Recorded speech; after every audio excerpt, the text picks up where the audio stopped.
الحمد لله رب العالمين والصلاة والسلام على نبينا محمد وعلى آله وصحبه أجمعين أما بعد. Cette allocution va faire suite à un cours que nous avons dispensé de Cheikh Saleh Al-Fawzan hafidhahullah concernant la sortie des femmes à la mosquée. Cours que vous pourrez retrouver dans la playlist Al-Mulakhas Al-Fiqhi et qui est le dernier en date. Après les propos que nous avons traduits du Cheikh, il tint des propos très importants à l'encontre des prédicateurs de l'égarement, des prédicateurs du mal, qui aimeraient voir notre société se corrompre comme s'est corrompue les sociétés occidentales. Et ils appellent à la pseudo-libération de la femme, afin que nos sociétés finissent par être aussi perverties que celles qu'on trouve en Europe. Donc le Cheikh Saleh Al-Fawzan, hafidhahullah, après avoir rappelé qu'il ne convenait pas que les femmes sortent, que ce soit pour se rendre à la mosquée ou ailleurs, parfumées, embellies, vêtues de leurs plus beaux habits, etc., qu'elles parlent aux hommes de manière inutile, qu'elles se mélangent aux hommes, il nous dit وَإِنْ وُجِدَ الْيَوْمِ قَوْمٌ يُنَادُونَ بِخُرُوجِ الْمَرْأَةِ لمزاولة الأعمال الوظيفية كما هو شأنها في الغرب ومن هم على شاكلة الغرب. Quand bien même nous trouverions aujourd'hui, et Cheikh Fawzan, hafidhahullah, imaginez qu'il avait dispensé ses cours à la radio, ses cours de fiqh dans le Mulakhas al-Fiqhi, à ma connaissance, je ne sais plus si c'était il y a 20 ans, 30 ans ou 40 ans, mais c'est minimum, il y a 20 ans minimum. Et ça ne m'étonnerait pas que c'était il y a peut-être 30 ans, voire même 40 ans. Wallahu a'lam. Il nous a dit, quand bien même il existerait aujourd'hui, alors que dire 20 ans plus tard, en 2024, en 1446, quand bien même il existerait aujourd'hui des gens qui appellent, qui invitent, qui scandent, qui invitent la femme à sortir afin de s'engager dans certaines fonctions, dans certains travaux, dans certains métiers, comme c'est le cas dans les sociétés occidentales et ceux qui ont tristement imité les sociétés occidentales alors que ce sont censés être des sociétés islamiques et donc tenues et dictées par un code de conduite normalement islamique et basé sur la charia d'Allah subhanahu wa ta'ala. Il nous dit فَإِنَّ هَؤُلَاءِ يَدْعُونَ إِلَى الْفِتْنَةِ. Ces gens-là, en réalité, ne font qu'appeler et inviter à la fitna. Lorsqu'ils invitent la femme à se libérer, qu'ils invitent nos sœurs, nos mères, nos tantes, nos filles à sortir pour aller travailler dans la mixité, jusqu'à même devoir enlever le voile pour pouvoir étudier et avoir de hauts postes, etc. Cheikh Fawzan nous dit en réalité, ces prédicateurs, ces invitateurs, ils n'invitent qu'à la fitna. وَمَنْ حَذَا حَذْوَهَا فإن هؤلاء يدعون إلى الفتنة ويقودون المرأة إلى شقائها وسلب كرامتها. Il ne faut qu'inviter à la fitna et ils mènent la femme musulmane à sa perdition, à son malheur, au dépouillement de sa dignité, de son honneur. Souvenez-vous, dans le cours que nous avions donné, nous avons dit que l'islam avait donné à la femme un statut et un rang que nombre de femmes occidentales devraient lui envier, parce que c'est un rang respectable et honorable. Il est donc obligatoire, nous dit Cheikh Saleh Al-Fawzan, d'arrêter ces prédicateurs du mal, dans le sens de les réduire au silence, de les empêcher de scander ces leitmotivs étrangers à l'islam, ces slogans teintés de perversion. وَكَفُّ أَلْسِنَتِهِمْ وَأَقْلَامِهِمْ عَنْ هَذِهِ الدَّعْوَى الْجَاهِلِيَّةِ. Convient de les faire taire, de les museler, de les empêcher d'écrire et de diffuser leurs écrits appelant à la pseudo-libération de la femme qui n'est rien d'autre qu'une prétention émanant tout droit de la jahiliya, nous dit Cheikh Saleh Al-Fawzan. Ce n'est rien d'autre que de revenir à une époque de grande ignorance que d'appeler à ceci. وكفى ما وقعت فيه المرأة في بلاد الغرب ومن حذا حذوها من ويلات وتورطت فيه من واقع مؤلم تئن له مجتمعاتهم وليكن لنا فيهم عبرة فالسعيد من وعظ بغيره. Et le cheikh nous dit, et il nous suffit comme malheur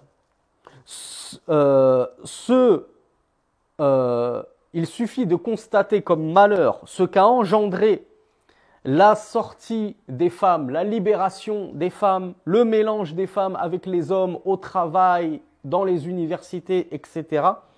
Il suffit de constater le malheur que tout cela a engendré dans les pays occidentaux et les pays qui ont voulu, soi-disant, se moderniser, se démocratiser, sortir du carcan de la charia qu'ils estiment être un carcan moyenâgeux et qui enferme les gens dans un manque de civisme ou je ne sais quoi. Regardez leur situation. Pensez-vous qu'elle est réellement enviable d'un point de vue islamique? Cheikh Fawzan nous dit, méditez plutôt sur les horreurs et les drames auxquels ils sont confrontés au quotidien, ces gens-là, en Europe.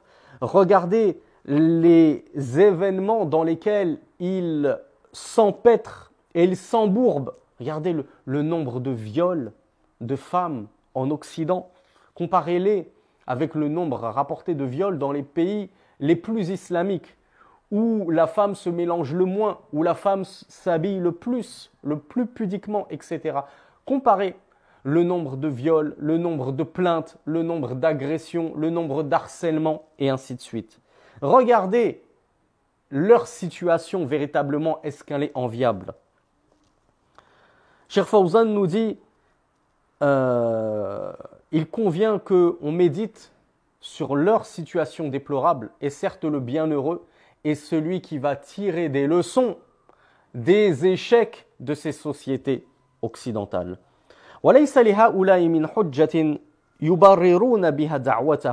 Et ces gens-là n'ont aucun argument tangible et encore moins islamiquement recevable défendant et allant dans le sens de leur prétention et de leur appel à la libération de la femme. Illa qawluhum inna nisfa al-mujtama' mu'attalun 'anil 'amal. Si ce n'est leur vaine prétention et leur slogan et leur leitmotiv, la moitié, c'est-à-dire si on empêche nos femmes de sortir, de se mélanger avec les hommes, etc., de faire de hautes études dans la mixité, parce qu'il faut bien des femmes dans les plus hauts postes, etc. Ils ont dit, la moitié de la Ummah, de la société, est, comment on appelle ça, pas au chômage, mais inactive, dans le sens de, elle n'est pas active, elle n'est pas engagée dans un travail, dans quoi que ce soit. La moitié de la Ummah est inactive, la moitié de la société, parce que la moitié de la société, c'est les femmes. La société, c'est moitié d'hommes, moitié de femmes, admettons. Qu'on soit 50-50. Vous voulez emprisonner vos femmes chez vous, vous ne voulez pas qu'elles fassent des études dans la mixité, vous ne voulez même pas les laisser sortir à la mosquée sans votre permission, etc. Vous êtes en train d'emprisonner vos femmes. Eh bien, en faisant cela, la moitié de la société est inactive, selon leurs prétentions. وبهذا يريدون أن تشارك المرأة الرجل في عمله وتزاحمه فيه Jamban ila jamb, ils veulent par cela obliger les femmes à s'associer aux hommes dans le travail, à se mélanger aux hommes dans toutes les sphères de la société, afin qu'ils soient côte à côte, sur les bancs de la faculté, au sein même du travail. Ils aimeraient, leur rêve, ce serait de voir un homme, une femme, un homme, une femme, un homme, une femme, dans la proximité la plus totale. Il ne s'agit même plus de mixité, il s'agit là carrément de promiscuité. Et c'est ce dont ils rêvent, ces dépravés. وَنَسُوا أَوْ تَنَاسَوْا أَوْ تَجَاهَلُوا مَا تَقُومُ بِهِ الْمَرْأَةُ مِنْ عَمَلٍ جَلِيلٍ دَاخِلَ بَيْتِهَا. Et ces prédicateurs de l'égarement ont oublié ou alors ont faim. Ils feignent d'oublier, ou bien ils ignorent ou ils feignent d'ignorer le noble travail qui repose sur les épaules de la femme, la noble responsabilité et la haute responsabilité très importante qui pèse sur les épaules de la femme dans son foyer. Ils pensent que la femme au foyer est une femme inactive. Si vous laissez vos femmes au foyer, la moitié de la société est inactive. Mais nos femmes ne sont pas comme les vôtres. Ne pensez pas que nos femmes sont inactives à la maison. Elles ont un rôle très important, capital à jouer. Et comme le dit Cheikh Fawzan, si elles délaissent cette responsabilité qu'il a détaillée et que nous allons traduire, Inch'Allah, qui va prendre la place de la femme dans cette responsabilité, cette lourde tâche, notamment d'éducation des futures générations? Les hommes, mais les hommes sont eux-mêmes au travail. C'est eux qui sont chargés de sortir pour ramener le pain quotidien à la sueur de leur front. Si tout le monde sort, qui va éduquer nos générations futures? Donc quelle est cette haute responsabilité et cette noble tâche qui incombe à la femme dans son foyer? Cheikh Salih Al-Fawzan nous dit وَمَا تُؤَدِّيهِ لِلْمُجْتَمَعِ مِنْ خِدْمَةٍ عَظِيمَةٍ. En s'acquittant de sa responsabilité, celle qui lui a été confiée dans son foyer, la femme va par cela offrir et présenter à la société des fruits bien mûrs. Elle va être réellement utile à la société, bien plus utile que ce que prétendent les prédicateurs de la libération de la femme qui aimeraient voir toutes les femmes sortir et ne jamais être chez elles et laisser les enfants devant la télé toute la journée, devant Netflix toute la journée, sur leur smartphone. Et le père rentre à 20 heures et la mère rentre carrément à 21 heures, épuisée par une journée de travail. Qui est-ce qui s'occupe de ses enfants? Qui est-ce qui éduque ses enfants? Donc en réalité, lorsque la femme reste dans son foyer et qu'elle s'occupe, qu'elle est active, qu'elle fait ce qu'elle doit faire, elle rend un fier service à la société. Elle est en train de bâtir la société d'aujourd'hui et la future société de demain. Et c'est parce qu'il y a de grandes femmes dans nos foyers qu'il y aura plus tard de grands hommes dehors, à l'extérieur, à la tête du pays, à la tête de nos sociétés, et ainsi de suite. Cheikh Fawzan nous dit « La yaqumu biha ghayruha » Nul autre qu'une femme ne peut réussir à œuvrer comme elle dans son foyer. Nul ne pourra la remplacer dans cette tâche-là. Tunasibu khilqatiha. Cette tâche-là, elle est adaptée à sa nature.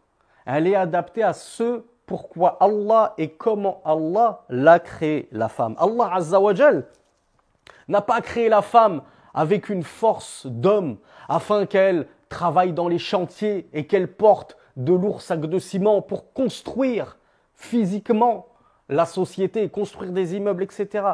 Si c'était ça le but, alors Allah Azza wa Jal aurait donné la même constitution physique à la femme et à l'homme. Mais Allah Azza wa Jal a donné, rien que dans la constitution physique, une apparence à l'homme qui est différente de celle de la femme. Ce qui prouve qu'ils ont tous les deux leur rôle à jouer, mais un rôle bien distinct. L'homme a son rôle, il a sa fonction, il a ses tâches propres. Et la femme a son rôle à jouer. On ne dit pas que les femmes n'ont aucun rôle et qu'elles doivent rester enfermées dans leur foyer à se tourner les pouces et à ne rien faire et à attendre patiemment le retour de leur mari pour enfin avoir un semblant de vie. Non, la femme a ses tâches, a ses rôles, son rôle à jouer et il est tout aussi important que le rôle de l'homme à l'extérieur. Le cheikh nous dit « Watatamasha ma'a fitratiha » Ce rôle et cette responsabilité qui lui incombe dans son foyer, il sied à sa féminité, il sied à sa fitra, sa saine nature. Il lui correspond tout à fait. Premièrement, c'est elle, l'épouse, vers laquelle son mari se repose. Allah Azza wa Jal nous dit qu'il a créé pour nous des épouses afin qu'on se tranquillise à leur côté. Elles sont pour nous un vêtement et nous sommes pour elles un vêtement. Mais si le mari rentre de son travail et qu'il est en recherche d'affection, d'amour, de soutien et de tranquillité et de repos, et qu'il ne trouve pas sa femme parce qu'elle-même est au travail, ou bien il la trouve dans une tenue déplorable, avec une odeur épouvantable, tout ébouriffé, et elle lui dit « J'ai passé une journée épuisante, ne t'approche même pas de moi, ne me parle pas, j'ai envie de calme, etc. » Est-ce que c'est ça? C'est dans ce but-là qu'Allah Azza wa Jal a créé l'union entre l'homme et la femme? C'est pour cela qu'il y a le mariage, afin que tout le monde soit fatigué dans le couple et que personne ne s'occupe de l'autre et que personne ne prend soin de l'autre. Donc déjà, la femme elle a un grand rôle à jouer vis-à-vis, premièrement, de son mari. Elle doit être une épaule pour son mari, un soutien pour son mari. Mais qui va soutenir son mari si son épouse elle-même a besoin qu'on la soutienne tellement dans son travail, elle est lessivée, épuisée, manipulée, qu'on profite d'elle. En plus, en la payant moins qu'on ne paye ses collègues masculins qui feraient la même tâche qu'elle pourtant.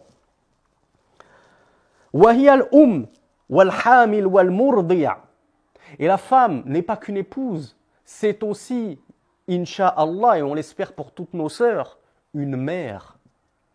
La femme est une mère, et nul ne pourra remplacer une mère. Personne, ni nourrice, ni maîtresse à l'école, ni nounou, ni quoi que ce soit, ni même un père. Nul ne peut remplacer une mère. Et seuls ceux qui ont perdu leur mère savent à quel point la mère est irremplaçable. Cette mère, c'est elle qui tombe enceinte. Aucun homme ne tombera jamais enceinte jusqu'à la fin des temps, que cela plaise au lobby LGBT ou non. La mère, c'est elle qui allaite. Et nul homme ne pourra jamais allaiter, que cela enrage les LGBT ou non. Si Allah Azza wa Jal a prédisposé uniquement le sexe féminin à de telles responsabilités et à de telles fonctions, la fonction d'accoucher, la fonction de nourrir par le sein, Allahu Akbar, qu'y a-t-il de plus noble? Quelle relation peut être plus... je ne trouve même pas le terme adéquat pour exprimer la relation entre une mère et son enfant. Un lien inébranlable. Qui pourrait briser ce lien entre une mère et un enfant? Elle l'a porté dans son ventre pendant 9 mois. Elle a accouché dans d'horribles souffrances. Avouons-le, c'est très difficile d'accoucher. Seule une femme peut savoir ce qu'est la douleur d'un accouchement. Elle l'a allaité dans la douleur également. Comment voulez-vous priver nos futures générations de ceci? Car que font les femmes lorsqu'on cherche à les mettre à pied d'égalité avec l'homme? La femme, c'est l'égal de l'homme. Il faut qu'elle sorte, qu'elle travaille, etc. Eh bien, je ne vais même pas parler de mon expérience personnelle, puisque des témoignages comme ça, j'en connais plein dans mon propre entourage. Vous avez tous ces mêmes témoignages que moi. Que font ces femmes-là qui travaillent toute la journée lorsqu'il est temps de s'occuper de leur enfant? Elles ne l'allaitent pas. Elles ne s'en occupent pas. Elles les confient à des nounous qui, vous les avez vus vous-même, ces images tragiques de certaines nounous qui violentent les enfants. Et qui pourrait s'exprimer à la place de ce petit enfant de 2 ans, 18 mois, qui ne peut même pas exprimer à ses parents ce que sa nounou lui fait dans leur dos? Qui est obligé de boire du lait en poudre, des mixtures imbuvables, parce que la femme n'a pas le temps d'allaiter son enfant, voire carrément ne veut pas l'allaiter parce que ça va l'épuiser et elle doit aller travailler de bon matin, etc. C'est la femme qui a ces fonctions-là. L'homme n'allaite pas et n'allaitera jamais. Si Allah a doté spécifiquement la femme de ces fonctions-là, c'est parce que c'est son rôle, c'est sa responsabilité et c'est un noble rôle. Comment peut-on prendre cela à la légère, déprécier ce travail de la femme, qui est le travail de donner vie? Même bien sûr, vous me comprenez, c'est Allah qui donne la vie, mais c'est elle, c'est d'elle dont sort la vie, ce n'est pas de l'homme. C'est elle qui ensuite éduque cette vie, c'est elle qui alimente cette vie, c'est elle qui lui donne le sein, et ainsi de suite. Hiya al-murabbiya lil awlad. Qui éduque les enfants lorsque le père, lui, vaque à sa profession toute la journée pour ramener un petit peu d'argent halal à la maison? Qui éduque les enfants si la femme n'est pas là? La télé? Les fréquentations douteuses à l'école ou à l'extérieur de l'école? La rue? La nounou qui parle à peine français? On a pris une nounou laotienne parce qu'elle coûte moins cher qu'une nounou française ou je ne sais pas quoi. Catholique, c'est pas grave, elle est catholique, elle est bouddhiste. C'est elle qui va éduquer tes enfants. Subhanallah, où es-tu ma sœur? Où es-tu ma sœur? Ta progéniture t'attend. La future société t'attend et a besoin de toi. Et lorsque l'on se plaint que nos sociétés sont dépravées, que nos sociétés se cassent la figure, que nos sœurs se plaignent, il n'y a plus d'hommes aujourd'hui, les hommes, c'est pas des hommes, les hommes, c'est plus des hommes. Mais toi, Ourti, où étais-tu pour éduquer ces hommes? Tu te plains que les hommes ne sont plus des hommes, mais est-ce que toi-même tu as éduqué un homme? Est-ce que toi-même, ton fils, tu en as fait un homme?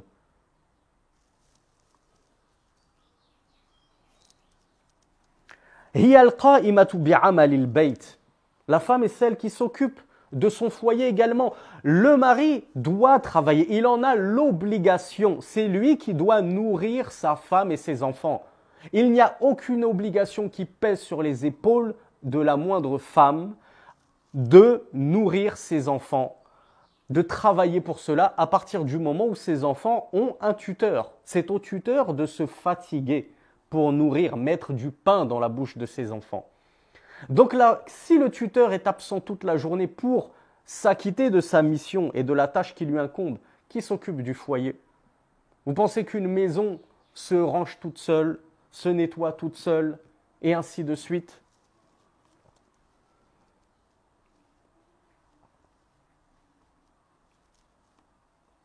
فلو أنها أخرجت من البيت وشاركت الرجال في أعمالهم من ذا الذي سيقوم بهذه الأعمال? Si on fait sortir alors les femmes de leur demeure et qu'on les fait se mélanger dans la société avec les hommes, dans les différentes professions et les différents travaux ou travail, qui donc va s'occuper de toutes ces nobles tâches, de toutes ces lourdes tâches qui normalement reposent sur les épaules de nos femmes? Innaha satata'atal, mais plutôt ces tâches-là et ces responsabilités vont être délaissées, abandonnées, et il est là le véritable abandon de la société. Souvenez-vous ce par quoi a introduit Cheikh Saleh Al-Fawzan lorsqu'il nous a dit que ces prédicateurs à la libération de la femme scandent la moitié de notre société est inactive. Mais en réalité, c'est en vous écoutant et en faisant sortir nos femmes de leur demeure qu'on est en train de rendre notre société véritablement inactive. Plus d'éducation des futures générations. Les maisons seront vides d'âme, de spiritualité, d'inculcation de bonnes mœurs, d'inculcation de la politesse. Qui va apprendre la politesse à tes enfants? Qui va leur apprendre le respect? Qui va apprendre à ton fils ce qu'est être un homme et va faire de lui un homme? Qui va apprendre à nos futures filles à être de bonnes épouses? Et ce qu'est une bonne épouse? Si tout le monde est dehors, c'est à ce moment-là que la société sera plutôt mu'attala, que la société aura été plutôt abandonnée et sera en déclin.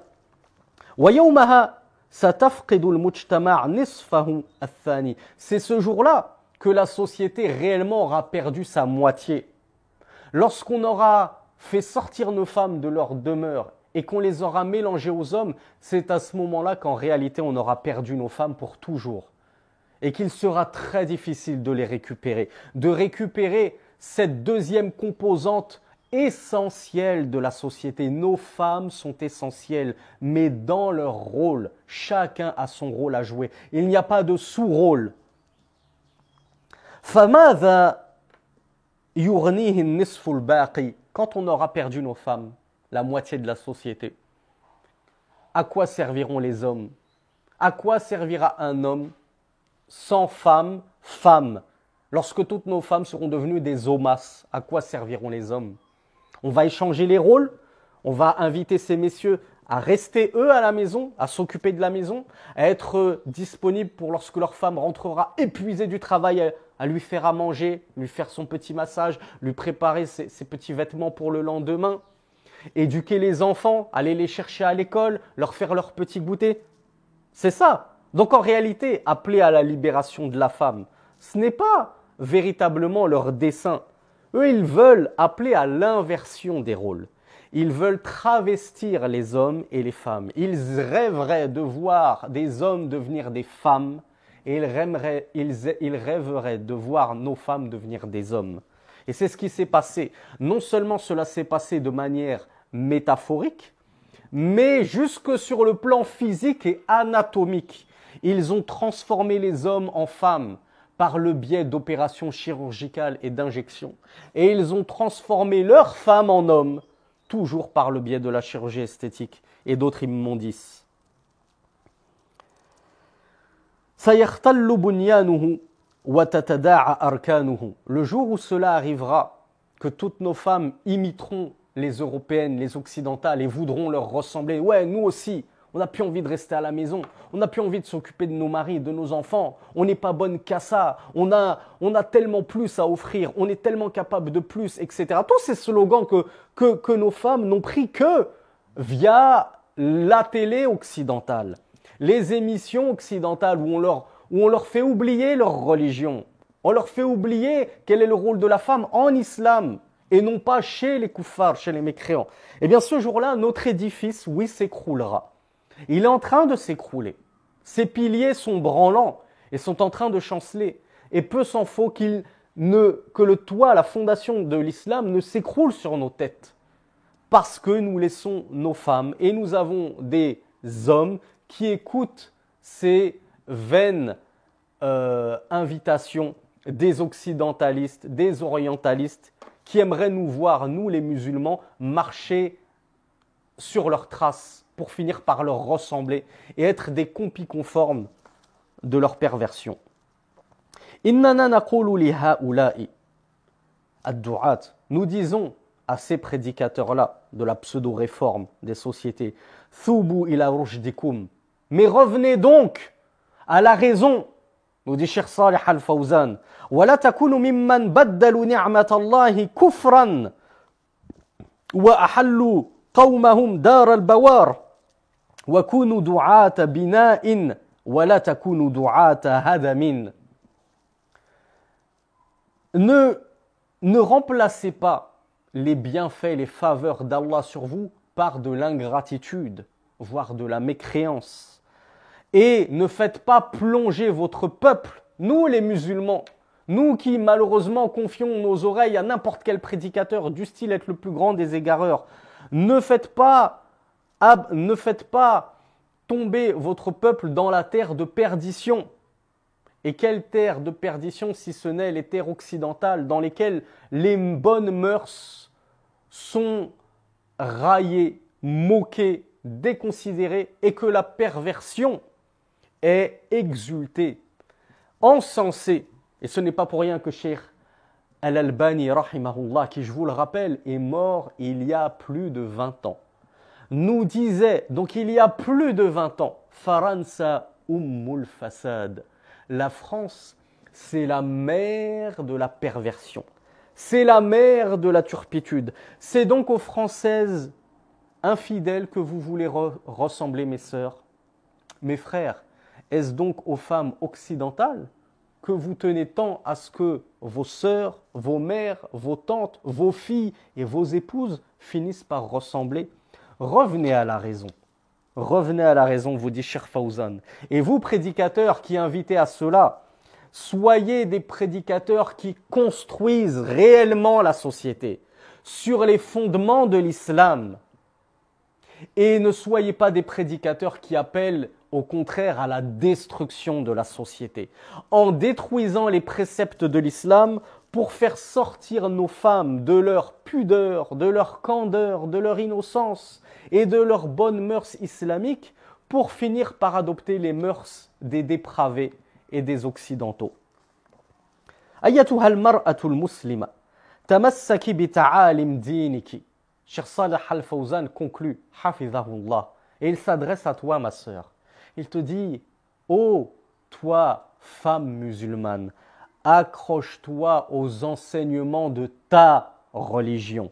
ولا تغرنك دعايات المضلين الذين يريدون سلب كرامتك التي بوأك منزلتها دين الإسلام. Et ne te laisse pas berner et illusionner par les slogans, les invitations, les prétentions et les appels de ces égarés égareurs qui aimeraient tenter ta noblesse et ton prestige islamique. La noblesse et le prestige dont t'a doté l'islam ou que t'a doté la religion de l'islam et qui t'ont fait accéder à une haute place auprès de nous, les musulmans. Chez nous, tu es noble, ma sœur.